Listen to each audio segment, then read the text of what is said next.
Guys, welcome back to Between the Ropes TV. Now, today we're going to do a little bit of a different video, and sadly, in the sport of boxing, which we love, the right fighter doesn't always get the decision if it goes all the way. So here are our biggest robberies. Ray, what's yours? I'm going to go with one which is pertinent for the big boxing event that's going to be happening this weekend. I'm going to go for Callum Smith versus John Ryder. This one was a big one for me because the context going into the fight was that they were both coming off a good run of wins. Callum had just picked up his WBA super middleweight championship against George Groves. He defended it, and John Ryder worked his way back in the contention, coming off from 4 stoppages. But Callum Smith didn't really want the John Ryder fight. He was looking for bigger and better fights. But he ended up fighting John Ryder. Now, this was an interesting fight from the off. I thought Callum Smith would have used his height, used his reach, and just coasted through this fight, but it was far from it. John Ryder, although he was a shorter fighter by 6 inches, for me, he took the early rounds just by being smart with his footwork. He shortened the distance, kept his lead foot with him being southpaw on the outside of Callum Smith's lead foot, and just used his jab to work his way in the distance. He pushed Callum Smith back physically and he roughed him up on the inside. And for Callum Smith being so tall and gangly, you don't often see him being roughed up on the inside. He is a very good inside fighter. Callum Smith did go on to win a few more rounds, but I didn't give him more than 5 rounds in that fight. It ended up being 1-1-17, 1-11, and then 1-16, 1-12 on the scorecards in favour of Callum Smith. But in my opinion, no. I had John Ryder winning 7 of those rounds and Callum Smith winning the 5. I just thought at the end of the day, John Ryder had the cleaner, more effective punches. He was the ring general in there, and the effective aggression was all him.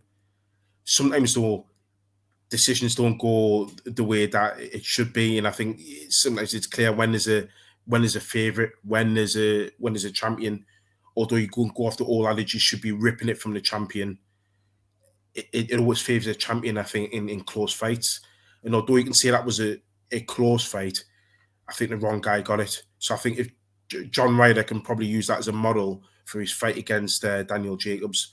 But for me, that was a John Ryder fight. It doesn't matter how many times you watch that fight backwards, I always got to give it to John Ryder. No, I genuinely agree. I mean, personally, I had it sort of 8-4 to John Ryder, and I couldn't believe. I mean, as you say, sort of champion's advantage. Obviously, that fight was in Liverpool, wasn't it? Also, and That's right. Yeah, it was a proper hometown decision, wasn't it? And I think the fact that it was immediate. I remember it being all over social media. People like, how Smith got that nod there?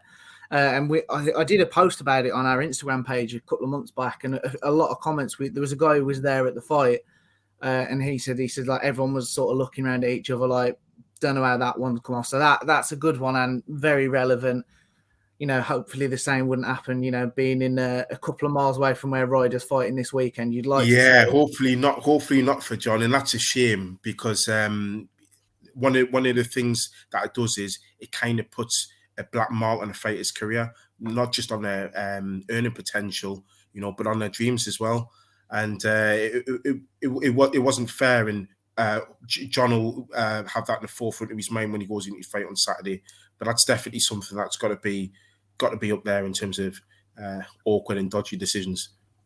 Yeah, definitely. I mean, it could be good for us as fans on the weekend because that's going to still be, with the inactivity, obviously, through the pandemic, that's still going to be quite sort of fresh in his mind, isn't it? So it might sort of create a little bit of urgency, which could be good for us. So, I mean, we'll get on to mine. And for me, I've said it, I think I've said it before on this channel. I've definitely said it at times on social media. And thank God, Miss GB, Natasha Jonas, is actually going to get another crack at a world title up at light middle next week. She deserves it, yeah. Definitely. But Natasha Jonas and Terry Harper at fight camp. Oh. That, for me, I mean, it was a great fight. So taking nothing away from either fighter, I think, we do have to stress that because some of these decisions, the way we disagree with him, I think there's a lot that they are actually good fights. So it's not all bad news. But for me, they went to war in fairness with each other, but just I felt throughout the fight, the cleaner work, the precision, it just came from Natasha Jonas. And at the end of the fight, both were marked up and stuff, but Terry Harper looked like she'd had like sort of 7 shades knocked out of her. And Natasha Jonas wasn't quite that. It just everything about it for me just really did feel like, we know Eddie Hearn sort of got a strained relationship with sort of Joe Gallagher and whatnot. And it just felt like it was, that wasn't the plan. I think they've made that fight thinking Terry Harper would do a bit of a job. She didn't. And for me, that was quite a bad robbery. I don't know what you think. I would have to agree. It doesn't matter how many times I've seen that fight. I was thinking Natasha Jonas has been absolutely robbed. And then what got me again was she was robbed of the rematch. But she won that fight clearly. I thought she was the stronger fighter in that fight. She was the aggressor. She landed clean, hard shots more often than Terry Harper. When I look back, sometimes it's always good to look back because I can see, okay, the judge saw this in that fight. But I was struggling with that one because every time I looked at it again, I was still coming away with very similar scorecards that was favouring Natasha Jonas. In my opinion, that's another robbery. But I know she has been in some close fights that could have gone either way, i.e. with Katie Taylor. But this one was definitely a clear one for Natasha Jonas. She was very unlucky. No, 100%. I mean, we'll just quickly rattle off some honourable mentions. And for me, Chisora White won. Also, what was it, 5 coming for 6 years ago now on I believe it was the AJ Molina. That's right, yeah. Obviously, you had all the drama all the week, didn't you? And it was borderline sort of, the amount of press on it, it was sort of the main event. You had tables flying at press conferences. Then the board we're not. It was crazy with Chisora, though, isn't it? Exactly. It was an epic build-up. And my God, the fight delivered, didn't it? It was an absolute 12-round war. But again, I just felt like Chisora pushed it. It was Chisora really making it a fight, like a proper fight. The aggressor, yeah. Yeah, and for me, White, he was not pot shotting, but it was more single shots here and there. Spent quite a bit of time with his backs on the ropes. And for me, that was, again, I think I had Chisora. I haven't watched it for a couple of years, to be fair, but I remember thinking it was at least 7-5, possibly 8-4 again.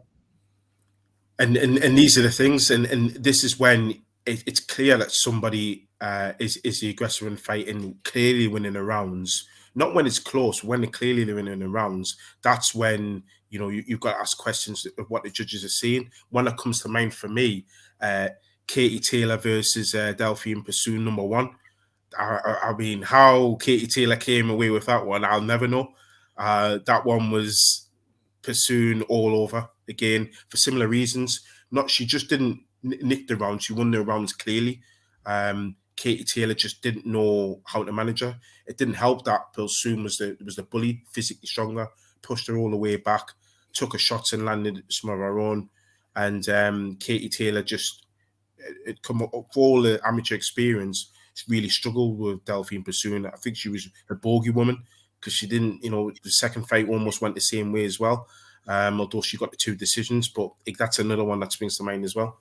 No, 100%. You got Taylor Persoon 1. And to be fair, I've got to be honest, the second one I had, a draw would have been fair, maybe 1 round in it for Taylor, but, it definitely wasn't convincing. And to be honest, that's actually a fight I still wouldn't mind seeing the trilogy of, to be fair, because whatever you think of the decisions, both fights were great fights, weren't they? Yeah. That would do great numbers over in Dublin. Great numbers. 100%. Yeah. Right, we'll wrap it up there, guys. If you're still with us and you're new here, don't forget to hit the like and subscribe buttons. We are going to be doing a live reaction, which we haven't done for a few months, to the Jacobs and Ryder card on Saturday night. So that'll be all over our social media with the link and stuff. So don't forget that one, guys. And make sure you join us.